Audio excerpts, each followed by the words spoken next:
আল ইখলাস, ইমানের বিশুদ্ধতা, কুরআনের ১১২তম সূরা। এটি মক্কায় প্রথম দিকে অবতীর্ণ হওয়া সূরাগুলোর মধ্যে একটি। এতে মোট ৪টি আয়াত রয়েছে, কিন্তু হযরত মুহাম্মদ সাল্লাল্লাহু আলাইহি সাল্লামের মতে এটি কুরআনের ১/৩ সমতুল্য। কুরআনের ১/৩ আল্লাহর নাম ও গুণাবলী সম্পর্কিত, আরেক ১/৩ ইসলামের আইন ও বিধান সম্পর্কিত এবং বাকি ১/৩ আল্লাহর প্রদত্ত পুরস্কার ও শাস্তি সম্পর্কিত।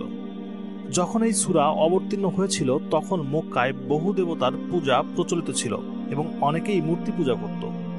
মক্কার বাইরেও খ্রিস্ট ধর্ম বৃদ্ধি পাচ্ছিল এবং অনেক খ্রিস্টান বিশ্বাস করত যে ট্রিনিটি ত্রৈমাত্রিক ধারণা এবং যিশু বা ঈসা আলাইহিস সালাম আল্লাহর পুত্র।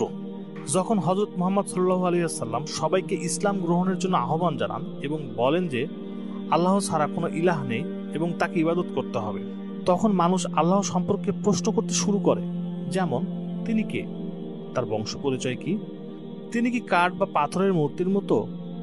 এই প্রশ্নগুলোর উত্তর দেওয়ার জন্য এই সূরা অবতীর্ণ হয়।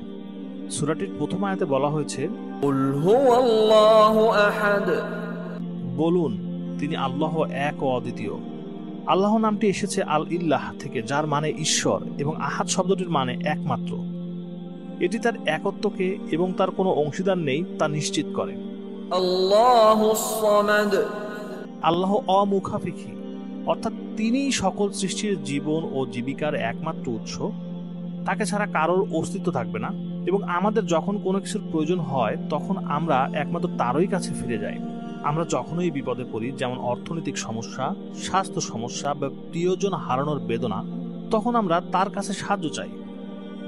লাম ইয়ালিদ ওয়া লাম ইউলাদ, তার কোনো সন্তান নেই এবং তিনিও কারো সন্তান নন, যা খ্রিস্টানদের ভুল ধারণা যে যিশু বা ঈসা আলাইহিস সালাম আল্লাহর পুত্র, তার বিরুদ্ধে সঠিক জবাব প্রদান করে।